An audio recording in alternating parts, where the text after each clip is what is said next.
Hey guys, and welcome back. Now, do not be fooled by the title of this video. It is not as serious and as dark and as awful as you might think. I'm one of those people who had an amazing time in rehab, only has really good things to say about rehab. So I can't really see how this video would be dark and sad. That's just the truth of it. So today I'm going to be sharing about my time in rehab. So basically, why I went, how it was, and just a wee roundup at the end. Because I'd been talking in quite a lot of interviews and live streams, and the world of rehabilitation seems to be quite closed off from just the general public. So I definitely felt like, even though I'd spoken to people who'd been to rehab before, I felt like I didn't know what rehab actually was. Was it like those horrible TV show documentary things that you see, or is it like the movies? I had no idea, and I just want to share that with you in the only way I know how, which is extremely long YouTube videos. So let's dive right in. I'm going to first tell you about how I ended up in rehab. So for me, there was a period of time, I've spoken about it in my alcoholism video, where I had a relapse, and that was because I'd dissociated, I lost my feelings, and I was just trying anything to get those back. And I drank again. I didn't drink that badly, actually. I drank 4 times, and I didn't have like a crazy wild time. Nobody died. I didn't get myself into like any bother or anything like that, so it was quite anticlimactic as far as what I thought a relapse for me would have looked like, but for me it wasn't about that. Like, I knew it would have been a slippery slope into the down and into the depths of how horrendous it was before, so I didn't want to get back to where I was with alcohol, and for me it was just a symbol of how it just symbolised for me how much pain I was actually going through in that part of my life, and I really finally needed to bite the bullet and go get better, because the last time I was really bad with my drinking, like I didn't have the time to go to rehabilitation or anything like that, or to be institutionalized in any regard, because I was trying to like launch my music, and I don't think I would have taken it very seriously. But a few things happened that led me to knowing that I had to go. Now, funnily enough, after my first drink, I emailed a rehab the next day, just as if like I knew that I was, like, just in case I got really bad again, I wanted to know that I'd already contacted a rehab and kind of got a idea of like what the price was, because I found this one online that was like this lovely castle in the middle of nowhere in the south of Ireland, and I was like, I would go there. They had mentioned like horses, and it had like a gym and a swimming pool and like all this kind of stuff, and I was like, all right, I'll go to the castle, that looks really fun. After getting the price back, I was like, oh, no, because in the UK, we have the NHS. So yes, you can go to rehab through the NHS, but you have to kind of be in a very sorry state. And I didn't want to get back to that, but I still wanted to go away and get better. And for the first time, really get stuck in and get better, because I feel like for most of my issues that I'd gone through up until that point, be it any of my many mental illnesses, like I just pulled my socks up and just ploughed on. I didn't get professional help. I just went to meetings, and though they helped, they don't help you with the underlying conditions that you might have. They're very, very good for staying sober, but like for someone like myself and for quite a lot of other people, you do need a wee bit of extra help. You do need therapy and other things to address maybe the why you drank side of things, not just the being an addict. So that for me is what I wanted to do. So basically, New Year's of so we just come into 2019, January 1st, I woke up and I realised I needed to get sober, and I couldn't do it on my own. And it was a terrifying thing, because I told myself, like, January 1st rolls around, New Year, New Me, we won't drink anymore, that's it. And I just couldn't do it. And I was so petrified of the concept of having to go back to work. I was like, I can't. I'm broken. Like, I just don't have it in me. And a few things that happened within myself that just made me realise how broken I was. And I booked a flight and I just got out of England. But I was in the airport and I got in contact with new rehabs, other rehabs, just trying to suss out, like, was there free spaces, how much was it, all of these kinds of things, because like I didn't have insurance. So I ended up going back to the one that I'd emailed before Christmas, and that's the one I went with. It was now this is always a taboo thing. Like, people obviously don't like to talk about money, and I really don't like to talk about money, because I feel like people have either this notion that I have lots of money, and I don't. Like, I'm so glad you think that I'm that successful. That's amazing, but I'm not successful. I don't have a lot of money. But I know that people want to know the price of these things. So basically, the rehab I chose was £13,500, and I had some savings that, like, I'd literally been saving up for years and put away for a mortgage. Like, that was my aim, was eventually to get a mortgage. Now, that's still not a lot of money for a mortgage, but like I'm saying, I don't have a lot of money. So putting it away for that long was a big thing for me.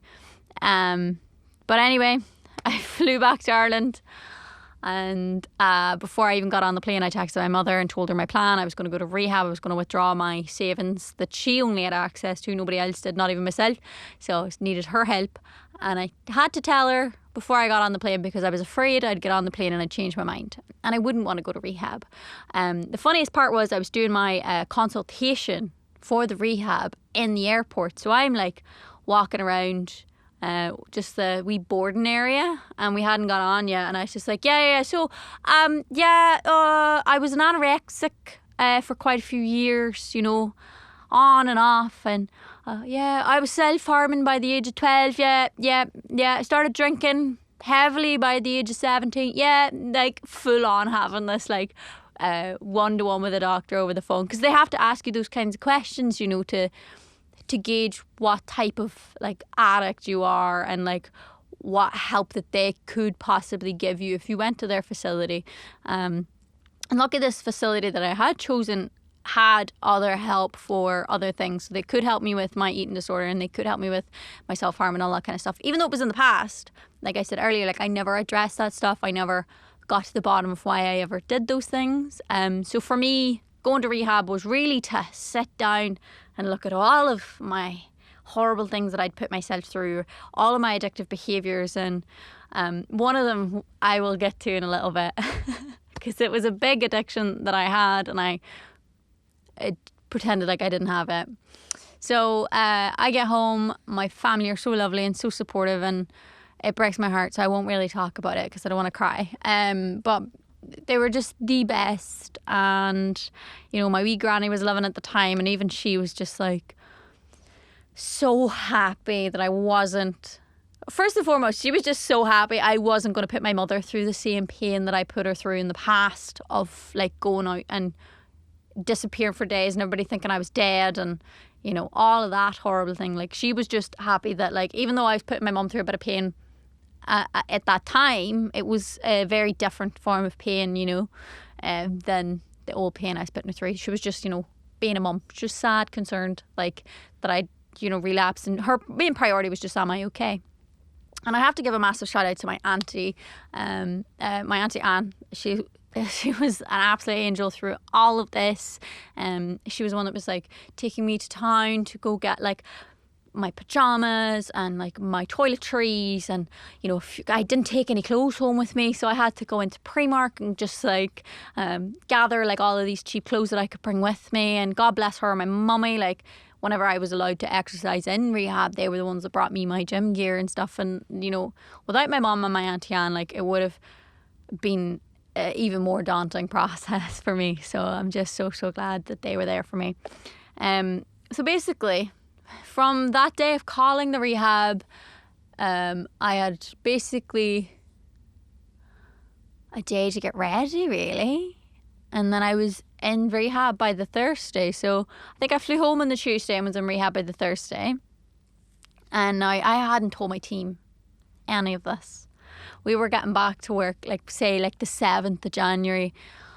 I hadn't told them I'd relapsed. I hadn't told them. I'd been working with them in that period of time, but they knew I was obviously not in the best place, but they thought obviously like I'd gone over Christmas and I'd probably got a good rest and X, Y, and Z, and I'd be ready to start working, and that was not the case.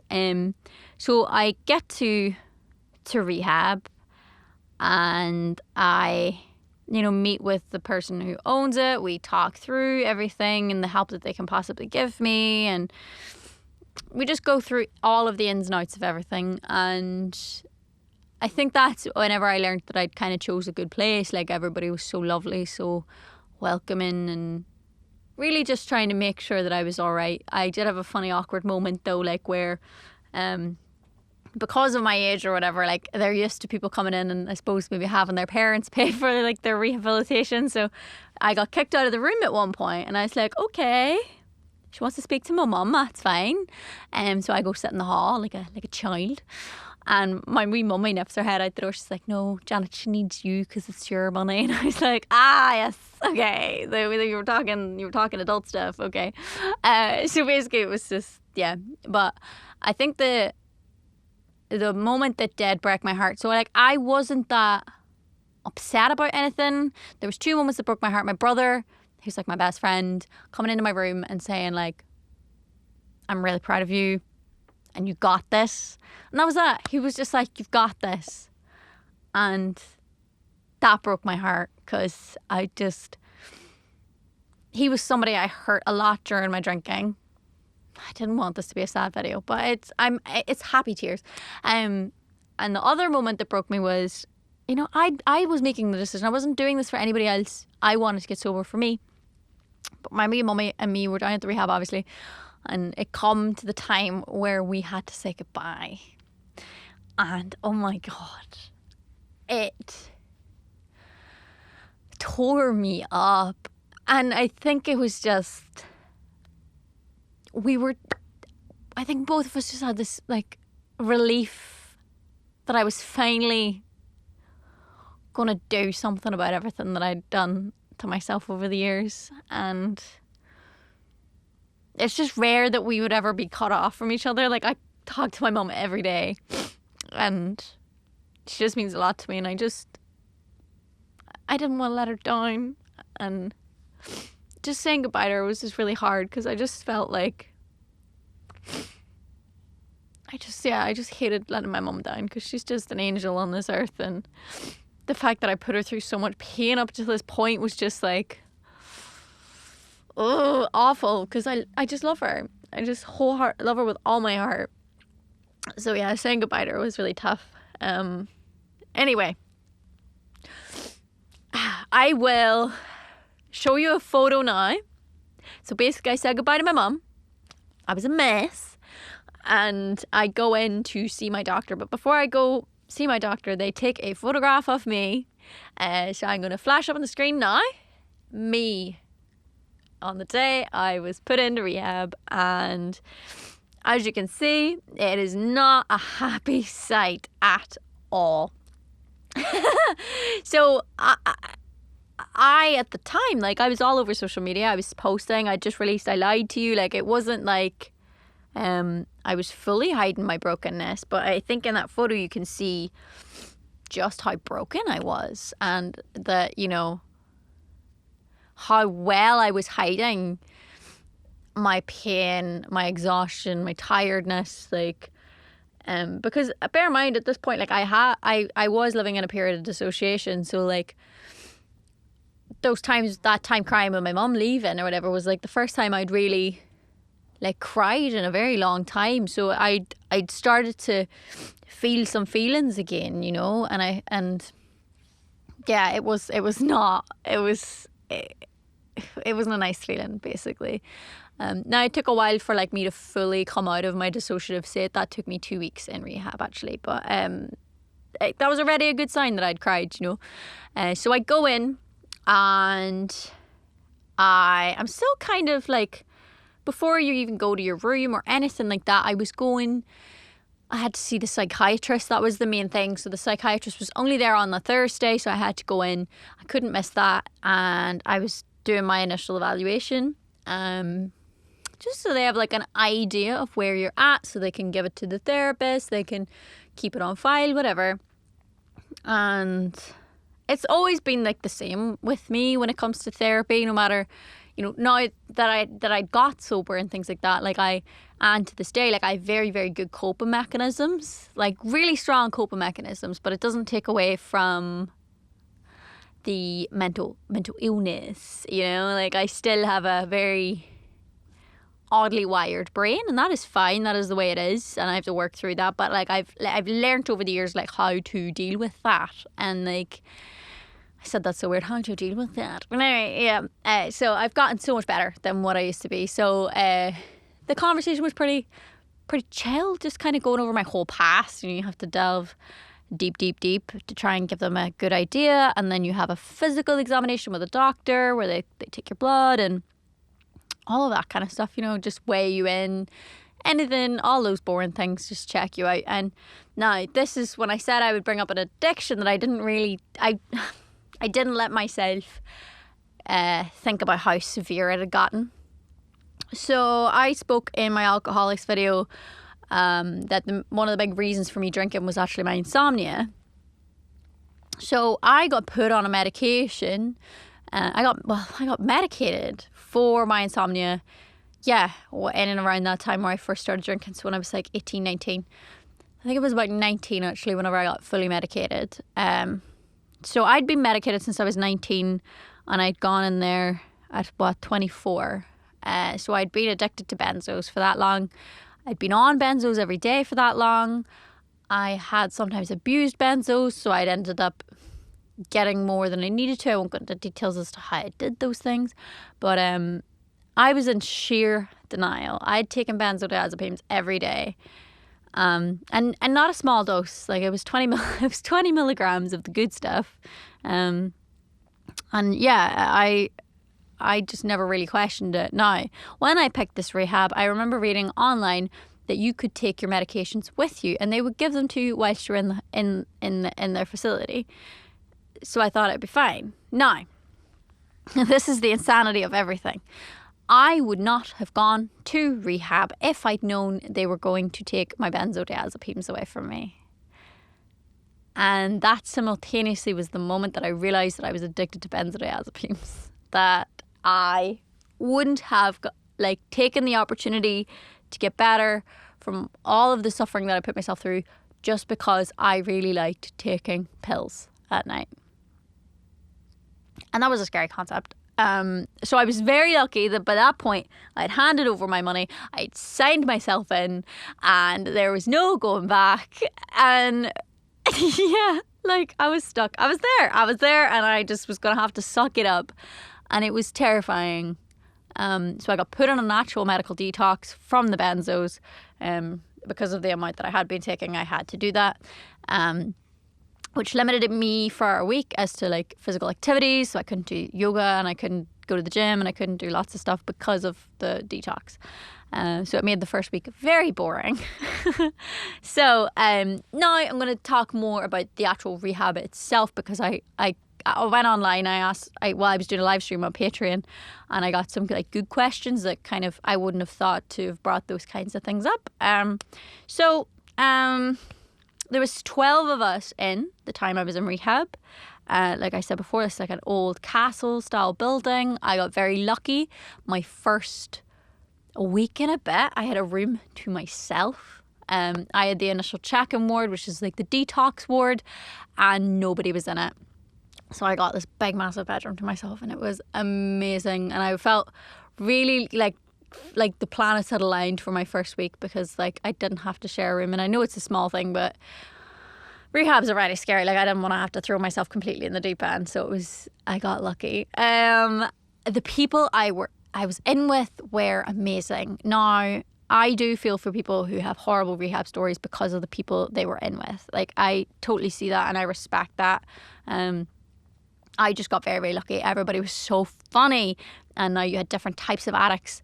It wasn't just alcoholics. So you had your alcoholics, you had your drug addicts, which I now fell into that category because I was addicted to benzo. So I got a new badge. Yeah, alcoholics, drug addicts. I was the only one in there for like the eating disorder. You had, people in for like heroin or gambling was a new one. As far as like a new thing for them, really, that they'd only started doing over the past like 4 or 5 years. They had more gambling addicts in, and like the thing I thought when I would hear gambling addict would be like older man, like, who's like addicted to going to the betting shop, and no, it was young lads, like my own age or whatever. Don't know why I said young lads, but yeah. So there was different types of people, and yeah, you had your people like addicted to narcotics and things like that. So, and there was a very wide range of age. Like, there was quite a lot of young people, which astounded me.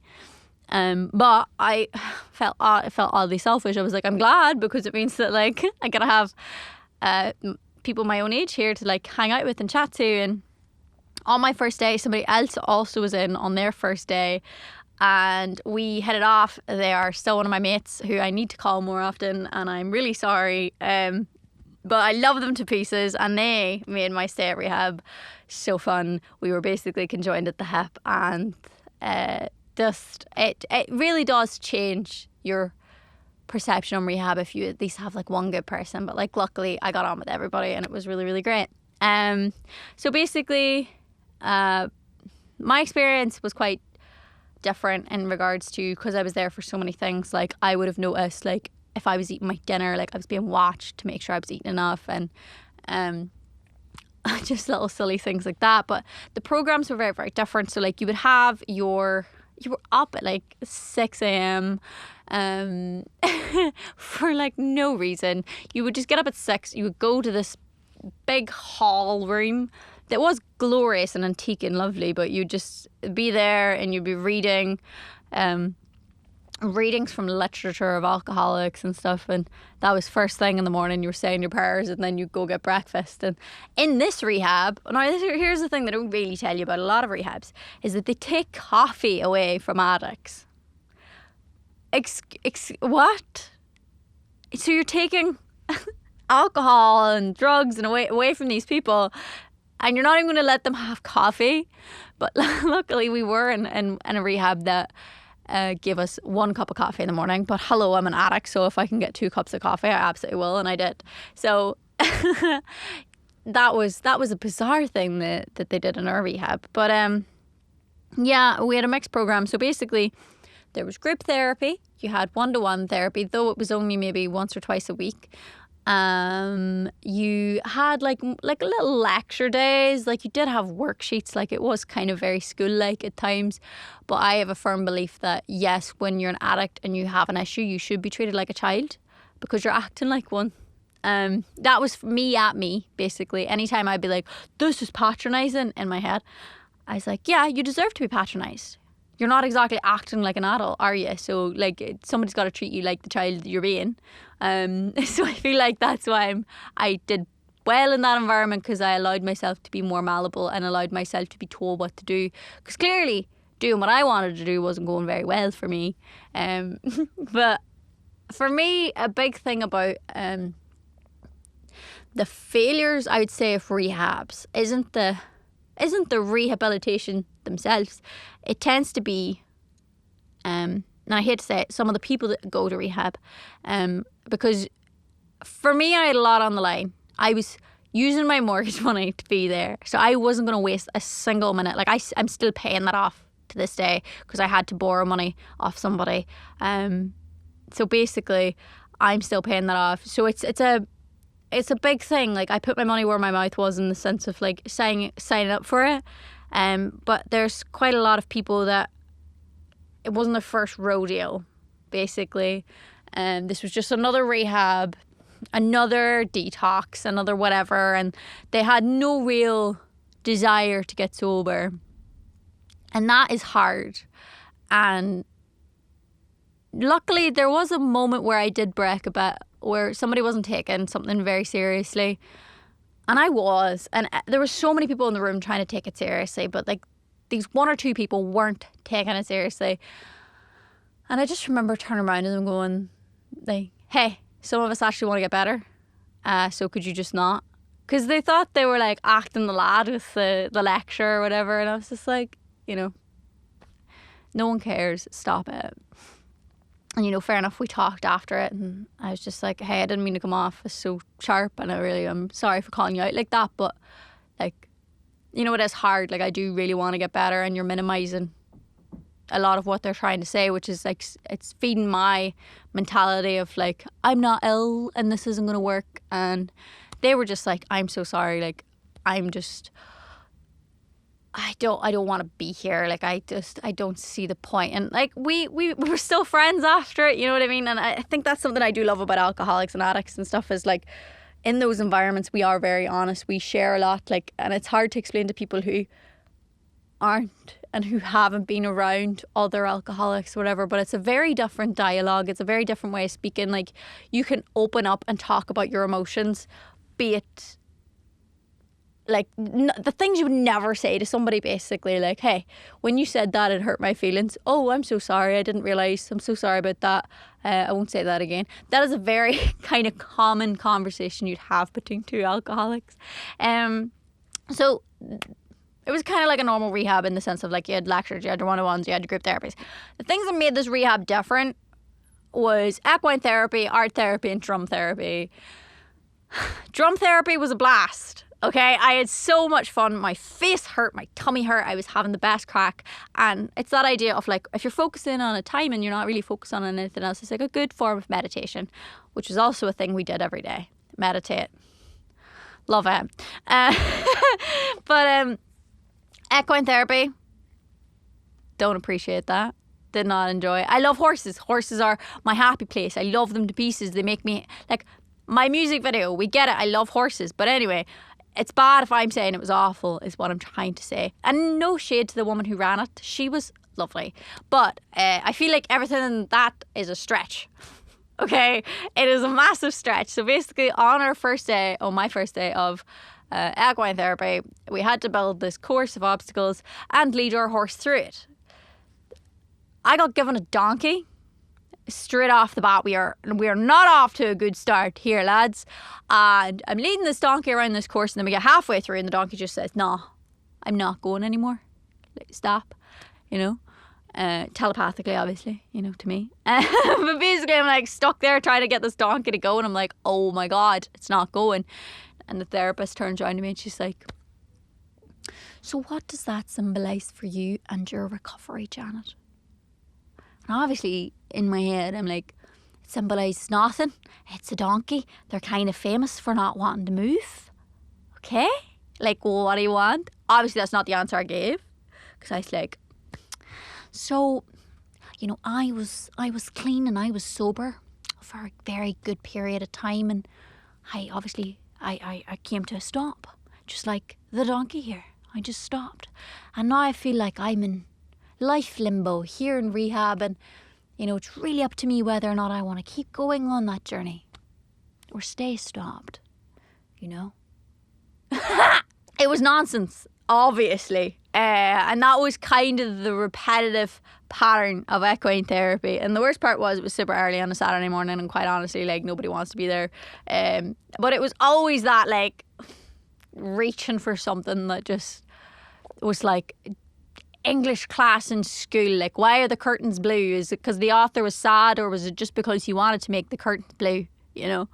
And coming from somebody who loves metaphors, it was just a bit too much. Art therapy, also hated it. Although I learnt something in art therapy that I will hold with me for the rest of my life. But it was nothing to do with art therapy, because basically you go in and it's like, all right, everybody, I want you to draw what recovery looks like to you. And you're like, oh my God, shut up. Like, I went into rehab obviously with an open mind and wanting to get better, but my line draws at those things where it's like, I don't get this. I get it if you're very good at art. I'm not. I'm not that I'm good with words. I'm not good with drawing, and I've accepted that and I've come to terms with it.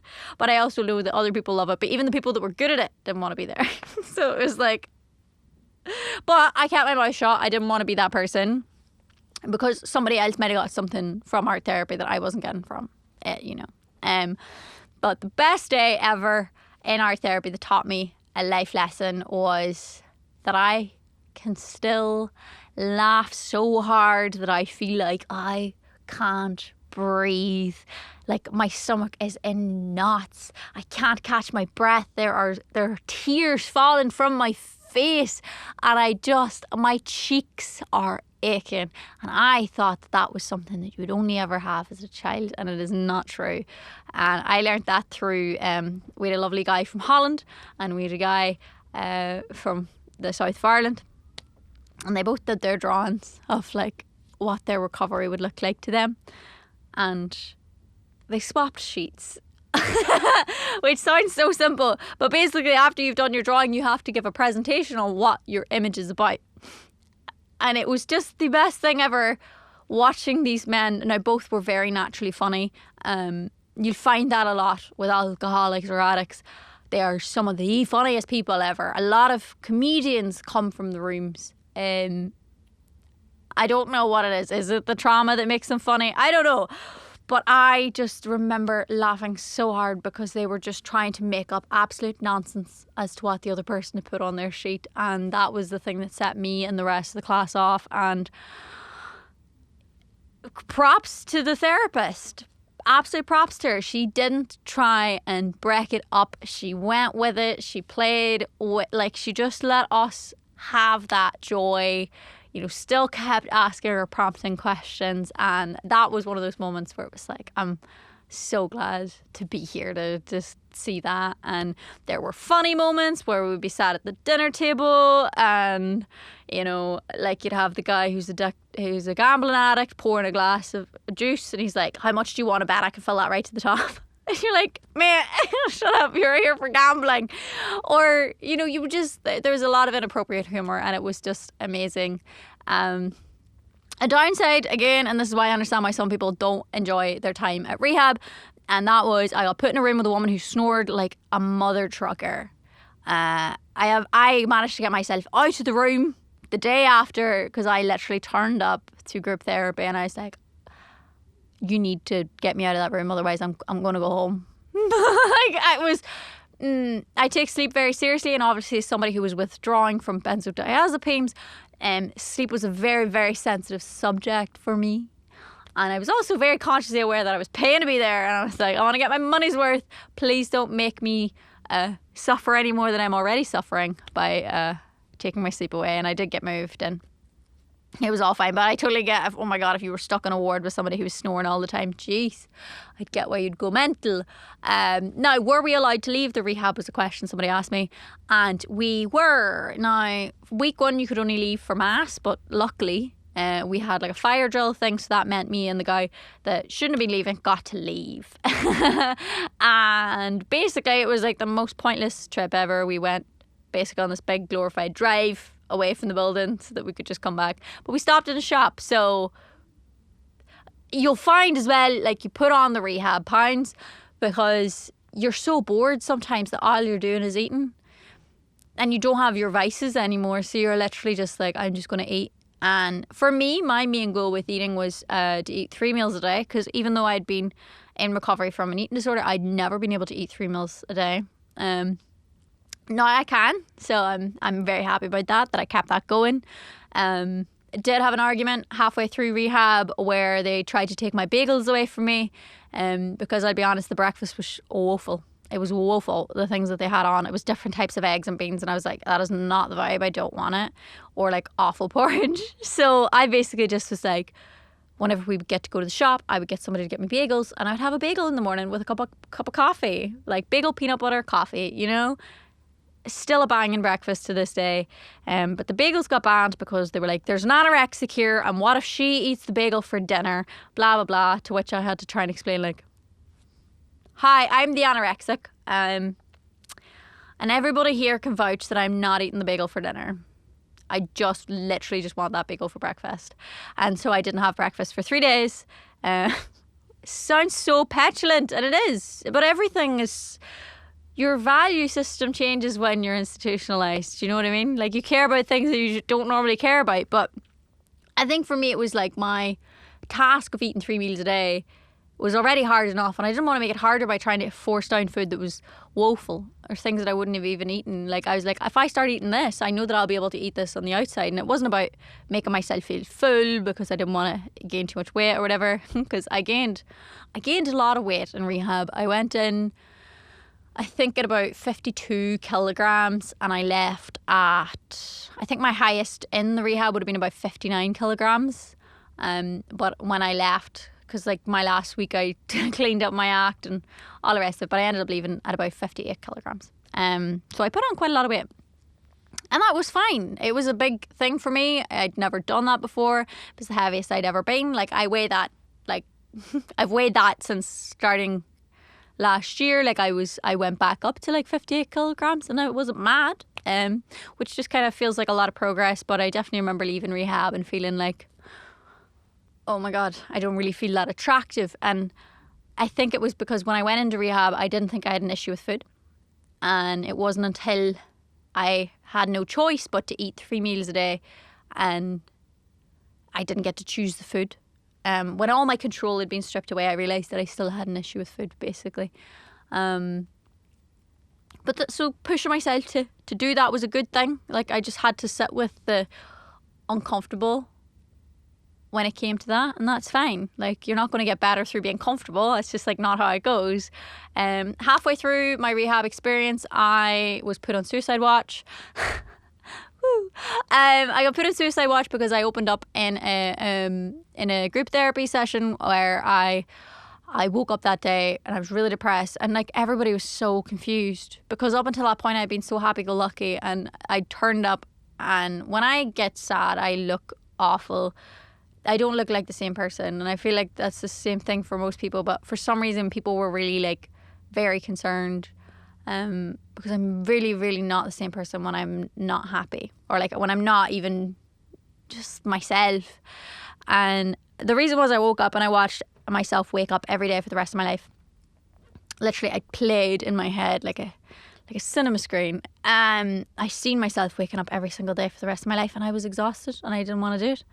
And I didn't want to partake in this race that we are living in. So I was thrown into a big depressive episode, essentially. And it was a good thing. It was me, in that moment was the reason, when I sat with that, I was like, you know, this is why I didn't feel my feelings for months, because I wanted to die. And I just didn't feel safe and comfortable and able to feel those feelings out in the real world. That's why I dissociated. My brain was trying to keep me safe, and I appreciate it. But when I was in that safe environment, and when my body knew I was in the safe environment, it gave me my feelings back. And that is when I ended up really making progress, because you need your feelings. I remember every morning being in there, like being asked, we had a feelings wheel.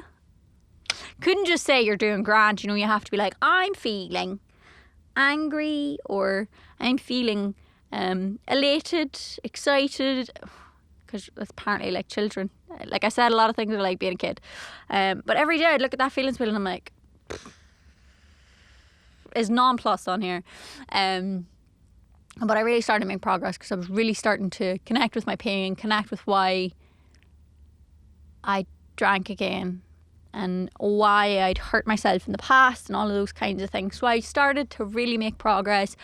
But yeah, suicide watch was hilarious because it basically meant that anytime I left a room, like one day I was just really sad. Obviously, I was depressed. And I had a gap between classes, and I just decided to go up and lie in my bed in my room and just kind of lie there, as you do when you're depressed. And up comes my therapist, and he sits at the bottom of, like, there's like a wee chair at the bottom of the bed, and he just sits there and he's like, "You right?" You know, just trying to do the whole like, "Are you gonna kill yourself?" chat, you know, which I wasn't. But I got put on the suicide watch because I was asked in the group therapy, like, "Do you want to die? Are you having thoughts of killing yourself?" And I was like, yeah. like, again, I'd spoken my suicidal video, like, it's kind of a normal thing. Like, I'd never questioned if that wasn't normal, but it's like not a good sign, obviously. But I'd really, like, I genuinely started to think about all of my old coping mechanisms, like my self-harm, and yeah, maybe possibly taking my own life. Hey, fun times. It is what it is.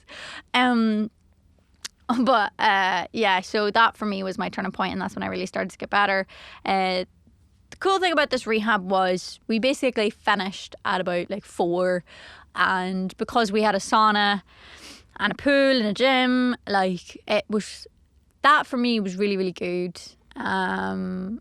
So I would try not to over exercise. I got questioned on it a few times in a healthy way, like, why are you running 5Ks all the time? Whatever, you know.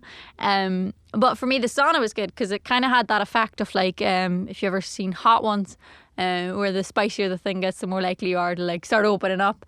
And it was just, there'd never be more than 4 people in there, and we'd just be in the sauna and having deep chats. And for me, that was the thing I loved about rehab, and it was consequentially the hardest thing for me to get over after getting out of rehab. Was you're in this environment and it's very promoted to talk about your feelings and about your truths and your past and your trauma, and you get to know a person so well in a day. Like, a week of knowing somebody in rehab, you know their whole life. You know more about that person than their people in their real lives do. And when I left rehab, I remember feeling empty because I felt like conversations were incredibly vacuous in the real world. Like, nobody was really talking about their feelings, man. Obviously not. People, like, don't go that deep. You're like, you don't meet someone and go, oh, do you want to unpack your childhood trauma? You know, it's just like not a thing that you do. But it was a very hard thing to adapt to, because I don't mind talking about my deep dark past or whatever. But obviously most people don't want to talk about that stuff, and that is fair enough. Like, that is chill.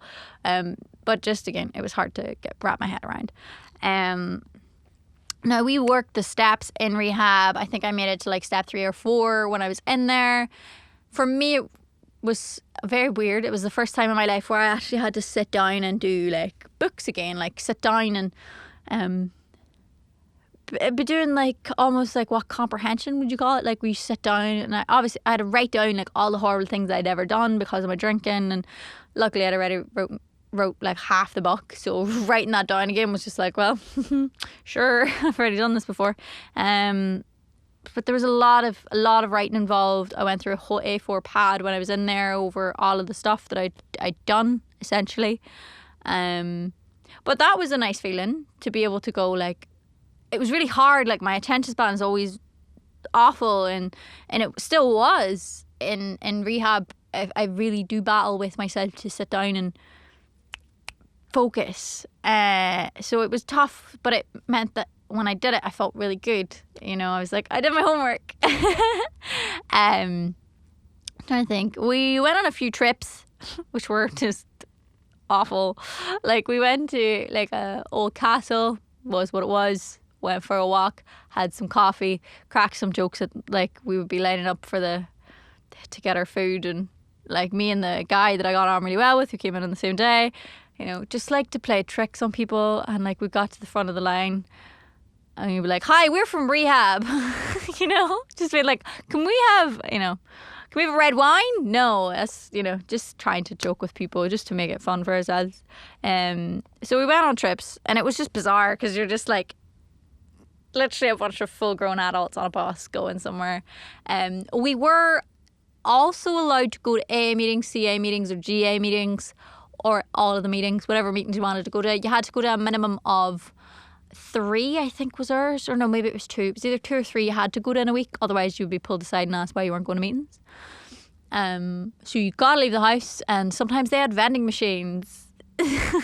There's a pattern, like, if there's junk food involved, addicts will be there apparently, which was cool. Like, I'd never gone to an NA meeting before, and that was really good for me, because of my newfound addiction. And yeah, there was just so it was so weird. I'm not gonna lie. To leave rehab when you're in rehab so bizarre. Had my first ever breathalyzer when I came back, because you come back into the rehab, and obviously they wanted to make sure you weren't doing anything dodgy when you were out and about, you know. Your family could come visit. That was another question somebody asked. Yes, visiting times were on a Sunday and your family could come down. And that was the time where I posted on my Instagram. I was stood beside a tree. I'll include a screenshot here. And I said that I was taking a social media break because people were really worried. Because I could go online and read comments on Instagram. I couldn't go on Facebook. And I could go on YouTube to watch videos and stuff, but I couldn't log into an account. But basically, I seen all these messages from people under my posts. Like, they were so worried. Like, where's Janet? Because I'd never not posted for that long. And I remember being like, you know, I just wanted to make sure people knew I was okay. So I posted that photo. So me and my brother went for like a walk around the gardens, and we did. And I took a photograph on my mum's phone. I logged into my Instagram and I posted the photo. Also, I may or may not have sneakily been able to use my phone in rehab like once a week. And that was because somebody was really, really nice to me and they let me use it. At the start, it was a bit negative at the start because I remember logging in and I'd fallen out with my old housemate. So like I was on my phone and I'd get these texts where I was like just trying to explain to them like I'm so sorry and all the rest of it. Like with hindsight, it wasn't even that big of a deal like what had happened, but I never had anybody be cross with me in that 4 or 5 years. So it was like it hurt a lot and whatever. I won't go into details as to what it was, but like yeah, so that was a bit of a negative thing, but also I just started to see this guy who was really, really nice, and I tried to shift him doesn't mean it's a different thing in Ireland, but like I tried to get rid of him before I went in, and he wasn't going anywhere. So I would sometimes just text them just to be like, hey, did this today, still all good, like I'll be able to use the phone on this day, so I might call you, but here's the number, you know, just dumb things, just dumb little things. And like we had movie nights in rehab, but like this is why I've watched Forrest Gump 3 times. The schedule got lost and I ended up having to watch that. And then sometimes they would have educational movies and they were awful because it was like, this is your brain on drugs kind of stuff. Hated it. And then there were sometimes we got to watch regular people movies, which was cool. But I think really, like, I don't know what questions people have about rehab. I'm just trying to explain as much of it as I possibly can. But I feel like I've got to this point now where I've explained all of what I can think of explaining. But I'll open it up for you guys. Like, if you do have any questions about rehab, let me know. Just drop them in the comment section below and I'll do a Q&A video. If there's enough questions about rehab, I will do another video. Yeah, because I know that I'm missing out probably some very, very obvious things. But again, it's that thing of I've been, so it's normal to me and it's not normal to everyone else. So if you have a burning question that is just maybe something that's glaringly obvious and I've just missed it, do let me know. But basically, since rehab, I'm still sober. I had a great time and I still talk to some of the people I went into rehab with. Unfortunately, quite a lot of people I went to rehab with relapsed, but for some they went and relapsed and then they got on the straight and narrow after it. It was almost like an act of rebellion to relapse after rehab. Although unfortunately the truth of the matter is that I've lost people. I lost people I went to rehab with. I met someone in rehab like that changed my life forever. Like, genuinely, they were one of those people that everybody was like, that guy's amazing. And he was just on a friendship level, nothing more. He was just one of those really wise people and wise beyond their years. And they lived in London and they were the one that I was like so excited to like go to meetings with and really start hanging out with more. And unfortunately, like, I was texting him, we were supposed to meet up one day and he's like, oh, sorry, like, can't do that, but like, I'll message you next week and we'll hang out. Next week never came because they ended up taking their own life the day after. And it's just proof that not everybody makes it to sobriety, and it's a hard one to get your head around. It's, you know, if you're in recovery, you're going to lose people that you love, and that's just the long, short and end of it. You know what I mean? Like, and I'm so sad that I've lost so many people. Like, that's just one person. I've lost a lot of people that I love and I care for and that I believed in and I have shared so much with. Because, like I said, like, alcoholics and addicts, we have a very deep relationship with each other where we tell each other our traumas. Like, we know all of everything about each other, and to lose people that you have a very emotionally open relationship with is just devastating. And it's just a reminder that it can catch up with you, you know, and nobody is exempt from this illness. It's a very diverse, very woke illness. It doesn't pick on anybody. You know, anybody can get it. But it definitely hits hard, the amount of young people that I've lost. Because you're like, why am I still getting to be sober? But like, I'll not take any of those days for granted. And I'm just very glad to be somebody who is still fighting the good fight to not cave in to my addictions a day at a time, obviously. But if you're watching this and you think you might have a problem, I've posted a video on my alcoholism. Do check that out. And if it resonates, maybe just look inward. I don't know. I can't give anybody advice. I'm just a person. I'm just out here, and like, all I've ever wanted to do with these kinds of videos, these long form videos, is I want to give the information that is in the book out there for free so anybody can have it. Because I hate that, you know, I've put all my life into something like that, but it's behind a paywall and I don't believe in paywalls, and I want to give my information out for free. So this is my story on my experience with rehab. I had a blast. It changed my life. It made me realise that I am a happy person. I realised that I am the type of person that, when stripped of all of the schedules and hard work that I have to do, I skip from room to room. I sing. I whistle. I always have a smile on my face. And I thought I'd lost that part of myself. I thought I'd grown out of that part. But no, I skipped everywhere I went in rehab. I always, that person that I thought was just synonymous with me being younger isn't the case. That is me underneath everything. All of my scheduling, all of the bull crap that goes on in every adult's life. I'm underneath it all a happy-go-lucky person, and that's what I really needed to learn. And that lesson for me was enough to make it worthwhile going to rehab. It really was. And I know that sounds so silly, but it really, really was. That's all I needed to know, was that I am still a happy-go-lucky person underneath all of it. Even after all of the things I've been through and put myself through, I can still be that person. So that nugget of information, very glad for. But I'm going to go now because I rambled on for quite some time.